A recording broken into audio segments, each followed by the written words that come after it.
Assalamualaikum warahmatullahi wabarakatuh. Kali ini penulis ingin bahas soal mengapa ya kok rider itu seperti kurang training ya, kurang latihan. Dan latihan yang dilakukan itu seringkali yang nggak relevan, yang nggak ada gunanya dipakai di jalan.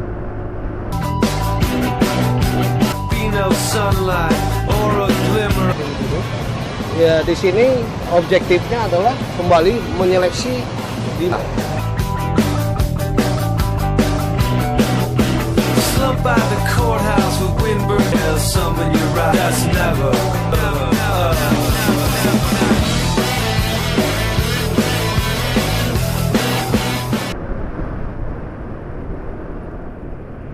Jadi memang ada sekolah safety riding, memang ada pelajaran soal sikap-sikap, soal pakai baju, soal ya persiapan sebelum dan selagi berkendara gitu. Tapi dari sisi skillnya itu loh, skill real ya, bukan skill ala safety riding ya. Karena jelas kita nggak butuh kemampuan untuk zigzag, kecepatan tinggi itu nggak butuh zigzag, kebut-kebutan yang tikungan kecepatan rendah itu nggak butuh jalan lambat, jalan di titian itu nggak butuh. Nggak ada kondisi yang relevan di safety riding itu. Figure 8 belak-belok slalom gitu, slalom kiri kanan itu, slalom apa itu namanya, itu nggak relevan.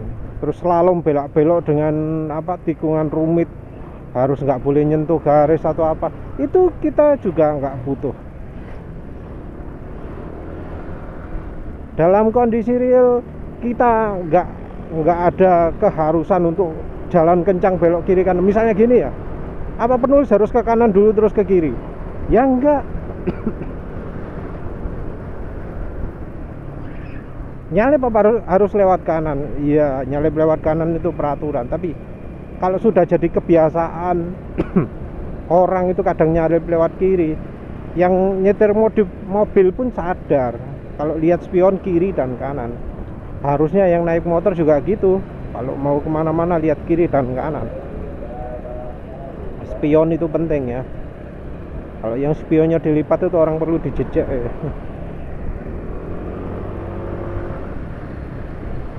Terus ya jadi nggak ada keharusan lah orang melakukan slalom kiri kanan itu, aneh loh. Terus jalan di titian juga ngapain? Kapan ada kesempatan untuk kita untuk jalan pelan itu? Yang ada itu berhenti dan jalannya nggak sampai pelan-pelan banget.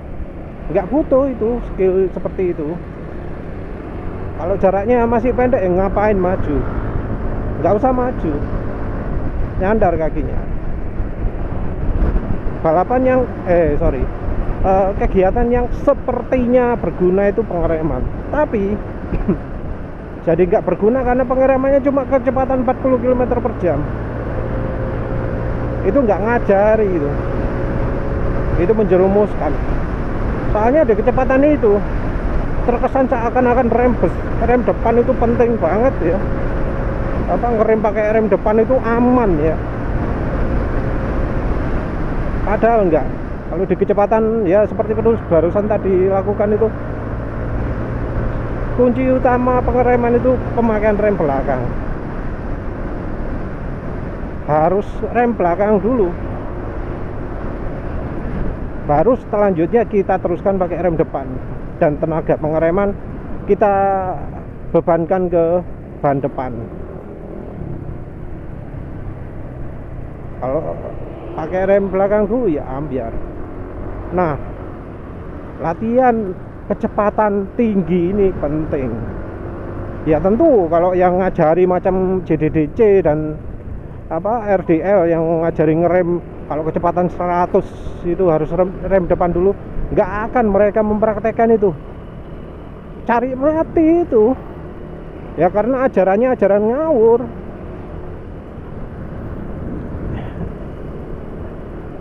Tapi sebenarnya ya ada loh yang kayak di Inggris itu. Ajaran mereka ngawur, rem depan dulu. Karena mereka itu nggak ada namanya motor matic, skuter itu jarang. Orang itu naiknya motor sport. Kalau motor sport ngerem depan itu cenderung lebih aman daripada motor matic. Kenapa lebih aman? Karena beban motor sport itu cenderung di depan. Kalau beratnya cenderung di depan, otomatis ban depan motor itu sudah terbebani. Kalau sudah terbebani artinya grip ban depan itu sudah lebih besar.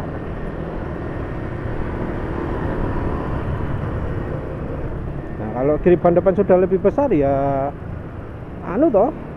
sudah cukup aman toh ngerem depan dulu itu. Jadi ya ajarannya orang Inggris itu cuma berlaku untuk negara mereka lah, nggak bisa untuk negara kita. Nggak berlaku juga untuk orang Amerika, karena orang Amerika kalau ngerem depan duluan ya delosor. Ya seperti penulis contohkan sebelumnya kan ada peraturan yang nyebut kalau ngerem itu belakang dulu kalau di Amerika, nggak kayak di Inggris ya. Soalnya kan motor itu ada yang memang beban di belakang. Kalau di Amerika itu motor cruiser kan bebannya lebih banyak di belakang, ban depan gripnya sedikit. Ngerem depan dulu ya delosor. Tapi dengan teknik pengereman mereka seperti itu, mereka itu tetap memberikan pendidikan pengereman. Sekolah berkendara mereka itu ngajari ngerem,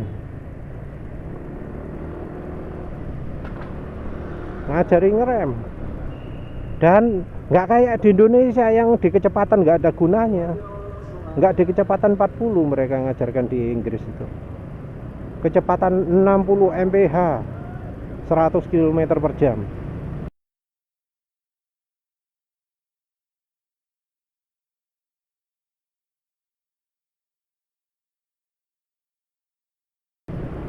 Iya, nggak pas ya. Biasanya 55 ini pakai 60 ya. Kalau pakai mph mereka pakai satuan 60 mph. Berapa 60 mph itu?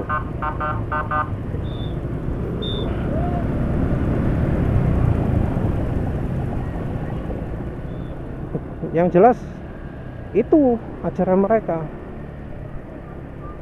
Jalan 100 km per jam, gimana caranya dia harus bisa berhenti sesuai dengan anjuran. Mereka diajari teknik squeeze. Squeeze itu apa maksudnya? Ditekan,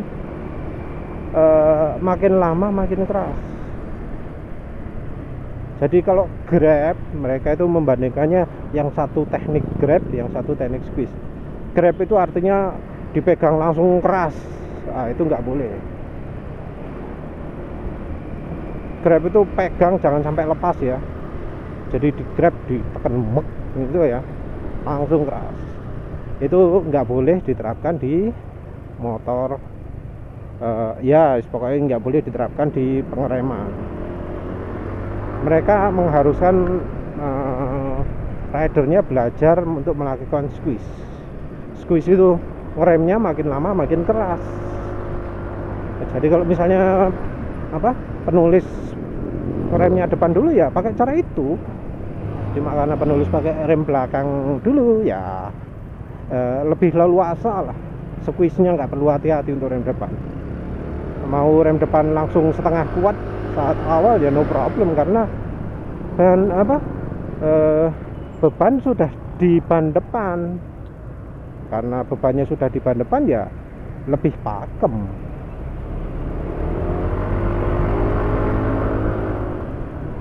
Jadi mau belok-belok ada rem belakang cedut, belok enak.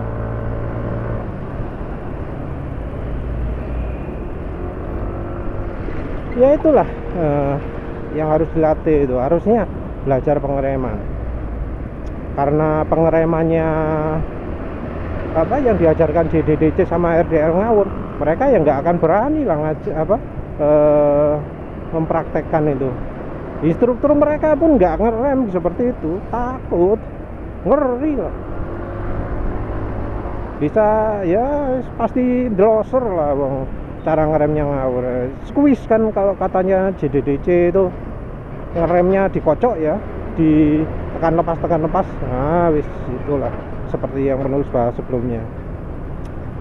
Squeeze kok malah dikocok, ya ngawur kan. Mungkin yang ini nggak pakai referensi banyak ya, jadi silakan dilihat lah kalau ingin tahu buktinya sendiri bahwa JDDC itu ngajari ngerem squeeze itu sebagai dikocok-kocok.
Padahal kalau yang di luar negeri itu squeeze itu artinya ditekan pelan-pelan sampai makin lama makin kuat. Makin lama makin kuat gimana? Ya penulis sudah beberapa kali praktekkan. Tadi pagi ngerem lagi mungkin ya, lupa. Nah tadi pagi ngerem itu sempat rem ban depan juga bunyi cicit gitu. Depan beloknya ke kiri tapi motornya tetap lurus. Itu sepertinya melakukan koreksi ya. Kalau barusan ini rem depan tulis berhasil membuat rem depan bunyi cicit. Kuncinya gimana tadi? Ya penulis potong dulu bahasanya. Kuncinya di mana? Ya itu pertama rem belakang, nggak perlu kencang-kencang, yang penting badan itu merunduk. Terus begitu sudah merunduk baru rem depan terus diatur kekuatannya, bukan konstan ya, tapi apa, makin lama makin kuat. Nah kalau sudah punya cicit itu apa, baru apa ya, dipertahankan, jangan ditambah lagi. Kalau ciknya banyak, nah itu harus dikurangi. Ini ya tentu harus butuh latihan ya.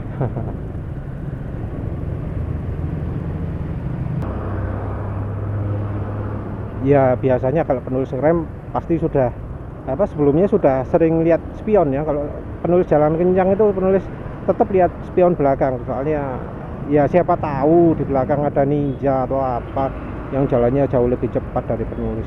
Motor penulis ya NMAX ini kan masih terhitung kelas menengah ya, saya kalah sama yang 250 cc.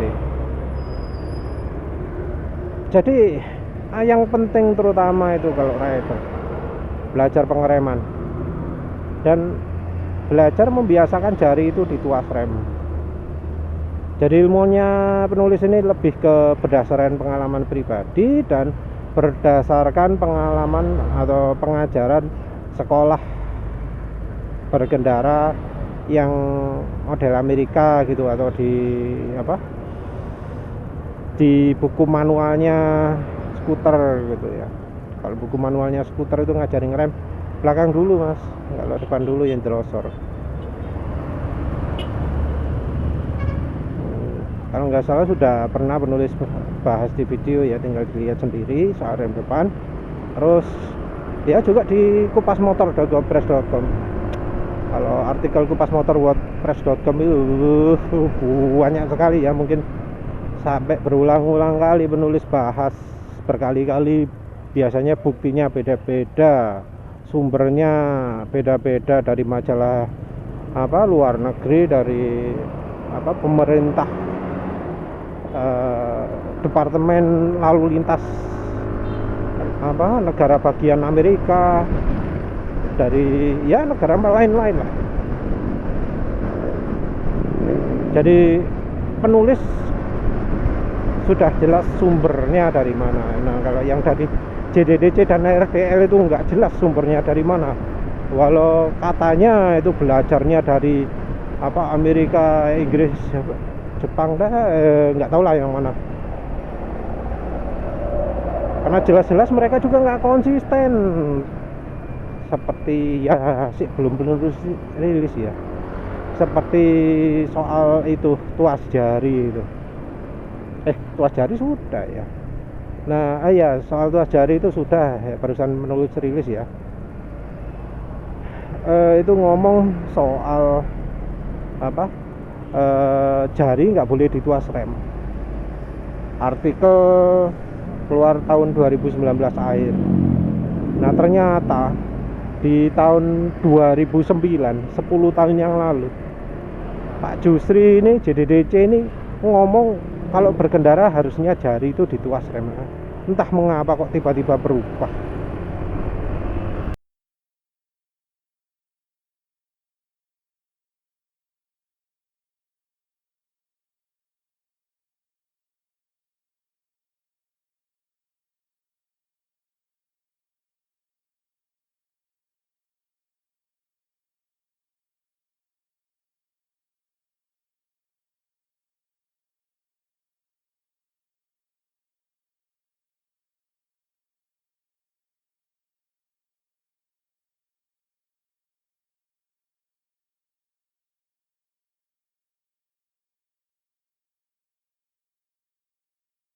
Siapa yang ngajari itu? Soalnya kayaknya kalau pemerintah itu mesti ngomongnya kalau dalam situasi darurat harus siap jari dituas rem biar responnya lebih cepat. Oh ya, yang bahasan soal jari dituas rem ini penulis jelaskan di video bukti bahwa rider motorsport itu reaksi reaksi refleksnya itu kalah sama emak-emak. Walau emak-emak kadang dilokno karena pengawur melawan arus, terus pakai spion pakai lampu belok salah. Tapi ternyata kalau soal sudah refleks-reflekan, ngerem-ngereman, pengendara motorsport itu kalah ya, memalukan. Mau nyalahkan mereka ya sulit, karena yang ngajari lembaga safety riding yang terkenal seperti JDDC dan RDL itu ngajarinya salah. Jadi latihan ngerem itu kecepatan tinggi itu penting. Itu penting, soalnya sekarang ini kayaknya banyak ya yang jalan kencang berani tapi ngeremnya nggak becus gitu loh. Harusnya kecepatan itu disesuaikan dengan kemampuan pengereman. Tapi banyak yang bondo nekat, ngerem nggak becus tapi berani kencang. Nah ini nekat dia bagus kalau itu resikonya untuk dia sendiri, tapi sayangnya enggak.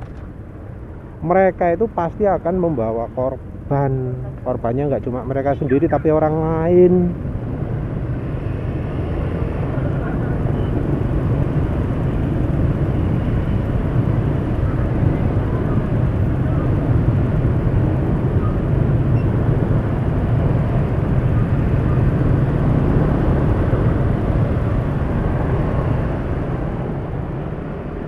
Jadi belajar pengereman itu juga harus dilakukan dengan jari siap di tuas rem.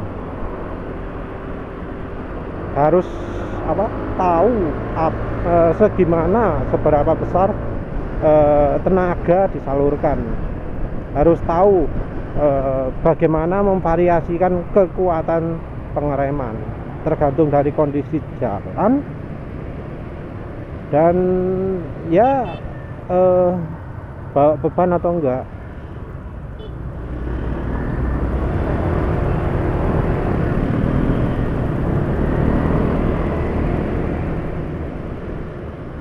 Jadi motor kencang itu ya harus bisa berhenti lah. Jangan cuma gaya-gayaan masang tuas rem merek aneh-aneh gitu ya. Dikasih yang bisa dilipat macam-macam tapi ngeremnya nggak jago, itu nggak bertanggung jawab itu. Rem diganti Brembo, diganti yang cakramnya gede, katanya biar lebih pakem, tapi ngeremnya nggak becus ya sama saja.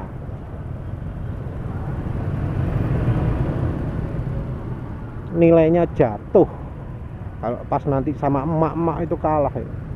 Ngisi yang sudah modif lain yang benar-benar serius dan benar-benar jago.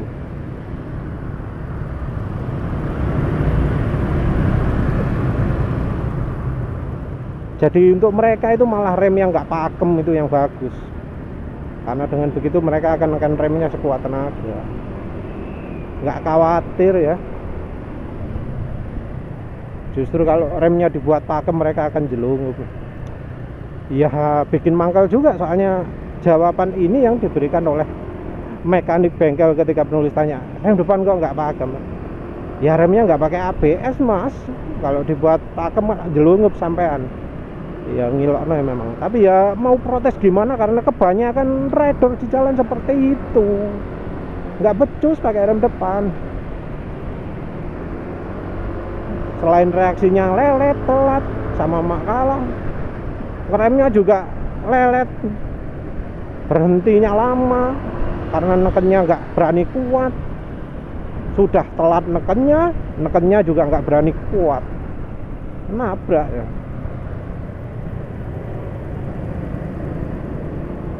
Jadi ya itulah yang harus diperhatikan ya.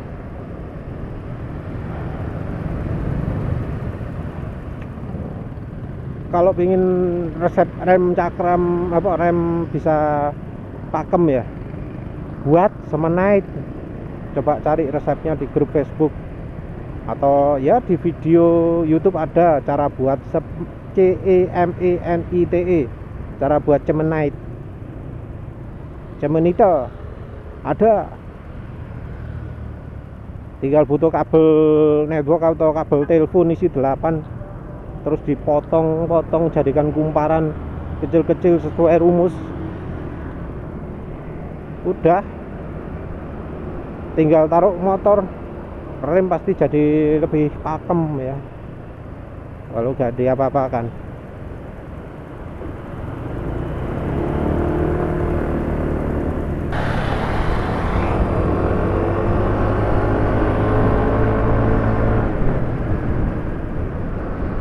Latihan yang berikutnya adalah dok licin. Ya, setang jadi licin. Latihan berikutnya yang penting juga adalah kemampuan untuk belok. Jadi jangan niru ajarannya JDDC ya, yang ngajari kalau belok itu pas habis lepas gas, habis sudah masuk tikungan terus digas, itu ngawur ya. Ajaran itu benar-benar ngawur itu. Jadi kalau mau belok itu pakai rem belakang bisa membantu. Nggak cuma waktu pelan tok, bahkan pembalap MotoGP pun juga melakukannya. Jadi pembalap MotoGP itu bisa belok dengan apa? Dengan kecepatan tinggi dan memanfaatkan rem belakang untuk bisa bantu belok lebih baik.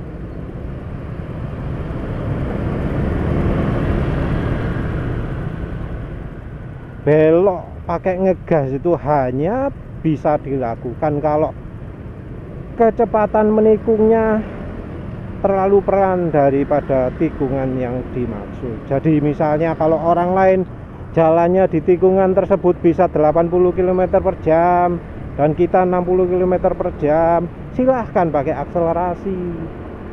Bila orang lain bisa jalan di tikungan itu di kecepatan 40 km per jam dan kita cuma bisa jalan 20 km per jam, silahkan diakselerasi. Tapi kalau sudah mepet, grip sudah mepet, jangan sekali-sekali masuk tikungan pakai ngegas itu ngawur itu. Terus pakai teknik ya, teknik counter steering, teknik body steering itu dilakukan ya sebelum kita menikung. Jadi kita sudah ngerem, kecepatannya udah pas, kita baru lakukan itu. Dan jangan disamakan ya, tiap motor butuhnya beda-beda. Nggak semua motor pakai counter steering itu bagus, nggak semua motor pakai body steering itu bagus. Lihat-lihat karakteristik motornya, lihat-lihat kemiringan sudut kemudinya, lihat-lihat poros rodanya ada di depan atau di belakangnya garpu setang depan. Lihat-lihat itu motornya wheelbase-nya panjang atau pendek. Jadi wheelbase itu jarak antara roda depan dan belakang. Lihat, itu pengaruh. Lihat-lihat juga motornya termasuk yang berada di belakang atau berada di depan. Itu perilakunya mempengaruhi. Dan itu ya kita harus pelajari. Kalau moge itu seringnya pakai counter steering. Counter steering itu gimana? Penulis sudah jelaskan, ada video khusus kalau mau lihat yang pakai referensi. Tapi counter steering yang pas itu adalah dengan membuat setang ini belok ke arah berlawanan dari yang mau kita tuju. Jadi ini misalnya lurus, mau nyalip dari kiri, sentak setang ke kanan, ceret, balik kiri. Nah gitu tekniknya gitu.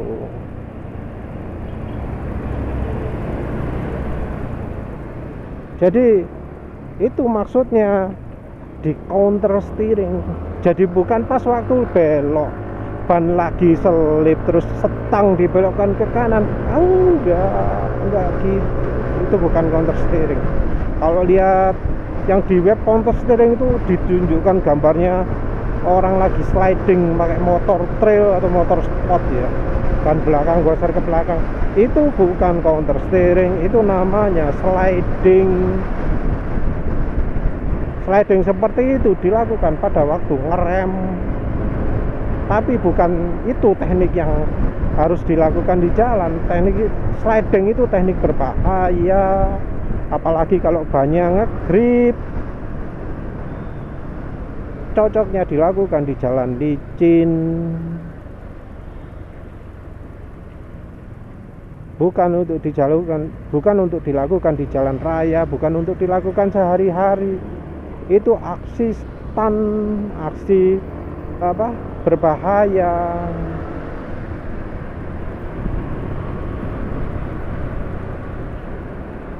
Aksi yang harusnya aman dilakukan sehari-hari itu ya body steering dan counter steering. Counter steering itu harusnya merupakan kegiatan harian untuk motor yang sulit belok. Contoh motor sulit belok itu apa? Yang murah-murah, Honda Beat, Honda Fit itu motor yang sulit belok dibandingkan dengan motor Suzuki atau ya Yamaha NMAX ini. Yamaha NMAX ini enak, badan miring kiri, motor belok kiri. Tapi kalau kecepatan sudah ini misal 80 gini, lebih cocok pakai counter steering.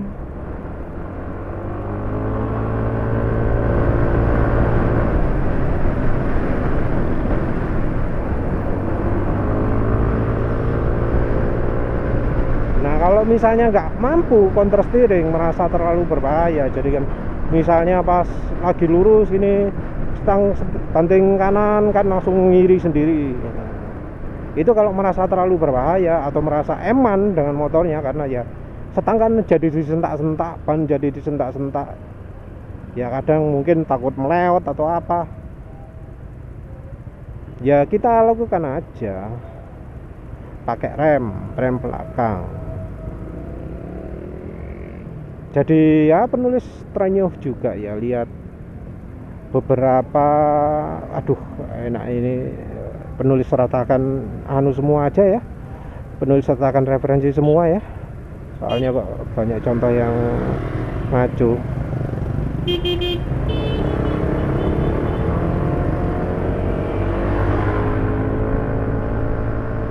Jadi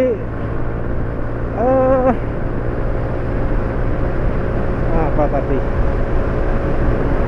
mbak apa sampai lupa ini gara-gara mobil yang ngaco ini.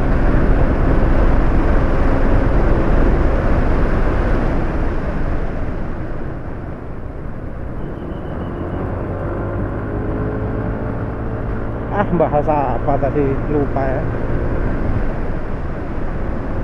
apa yang tadi butuh referensi itu ya, aduh maaf penulis lupa.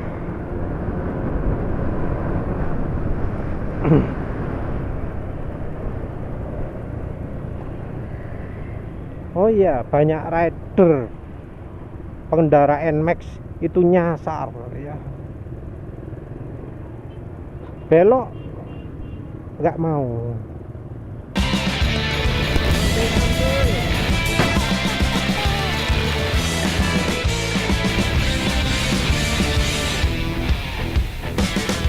Awas bukan ular ya, awas.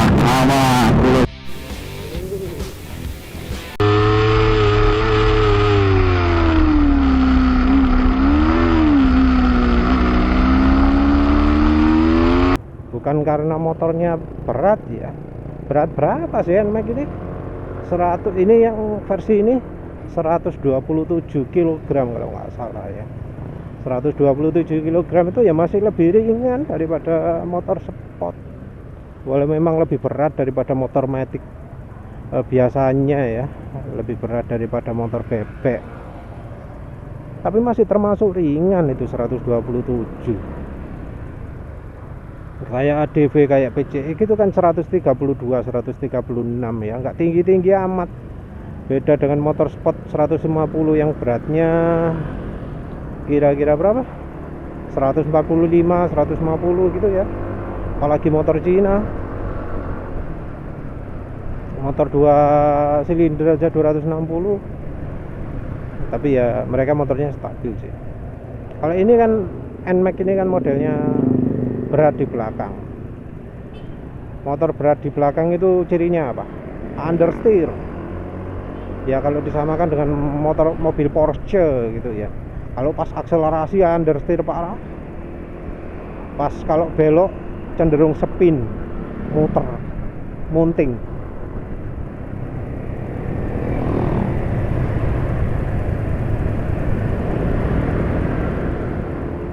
Jadi kalau tenaganya kebesaran munting, kalau tenaganya kurang understeer.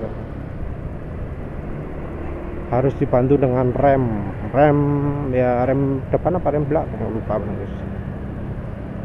Yang jelas kemampuannya enggak.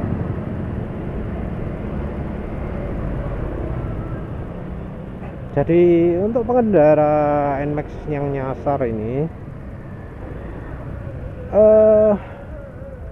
yang dipelajari bukan untuk apa, counter steer atau body steering ya. Jadi bukan teknik beloknya ya, bukan body steering sama counter steeringnya, tapi menggunakan rem di tengah tikungan. Jadi belok itu selagi di tengah tikungan ya, itu bisa dibantu dengan rem. Kalau sampean rem depan waktu di tengah tikungan, ya nyosor. Nggak ada hubungan dengan ABS, nggak ada hubungan dengan suspensi lah. Suspensi saya suspensi, kecuali kalau jalannya kacau nggak karu-karuan ya masih bisa belok. Suspensi rusak sampean rem jadi lebih stabil, itu efeknya rem ke suspensi. Soalnya suspensi jadi dipaksa bergerak ke satu arah. Kalau rem belakang jadi makin modot, yang rem depan jadi makin mendelep, makin masuk ke dalam. Karena apa ya, pengereman ini kan jadi beban juga. Jadi ya kalau orang suspensinya pernya terlalu empuk, jadi terasa lebih keras ketika ngerem. Karena ya jadi ada bebannya. Kalau ngerem depan nyosor, jadi niat pingin lurus motornya. Makanya itu kan kalau apa di sistem ABS cornering, ABS yang sudah dirancang untuk bisa menikung juga, itu kan dibuat diseimbangkan gitu. Jadi misalnya ridernya itu goblok, di tikungan ngeremnya nggak pakai rem depan, sama ECU nya ABS ini dikompensasi, ECU nya langsung ngerem yang belakang. Jadi tahu ridernya goblok, ngerem depan, waktu di tikungan rem belakang dibesarin, rem depan dikurangi otomatis, sehingga motor ya tetap menikungnya nggak berubah. Ya tentu kita juga bisa membantu ya, ngeremnya apa, yang belakang ini direm lebih banyak lagi sehingga motor jadi makin menikung. Jadi menurut penulis, rider-rider yang kalau berkendara naik NMAX-nya nyosor, termasuk juga yang pakai apa, motor sport nyosor, mau menikung nggak mampu, itu nggak memanfaatkan rem. Jadi mungkin mereka cuma mengandalkan body steering aja. Kalau panjang masih sempat melakukan counter steering. Kalau sudah mendadak gitu, biasanya sudah nggak sempat counter steering, waktunya nggak ada. Jadi bisanya pakai rem langsung. Jadi begitu tahu motor terlalu cepat, kan biasanya orang itu ngomong apa namanya, Isle of Man ya, Nürburgringnya Indonesia, lewat jalan belok, tahu terus ada belokan yang nggak nututi, terlalu kencang gitu ya, nyosor makan jalannya orang, hampir nabrak. Nah kayak gitu sebenarnya bisa diatasi dengan rem belakang. Di rem belakang ya tentu belajar ya, seperti yang tadi belajar ngerem gimana caranya ban nggak ngunci, depan nggak ngunci, belakang juga nggak ngunci. Kalau sudah belajar ngerem tapi belakang masih ngunci, itu artinya masih nggak becus. Jadi intinya itu, yang penting minimal rasanya itu dulu lah guys ya. Gimana caranya ngerem yang bagus, dan gimana caranya belok yang bagus. Jangan bilang becus ngerem kalau di kecepatan 100 nggak berani pakai rem. Jangan bilang jago ngerem kalau misalnya di tengah tikungan masih nyosor-nyosor. Ya seperti itulah. Ya wis lah, semoga berguna. Terima kasih sudah menonton. Assalamualaikum warahmatullahi wabarakatuh.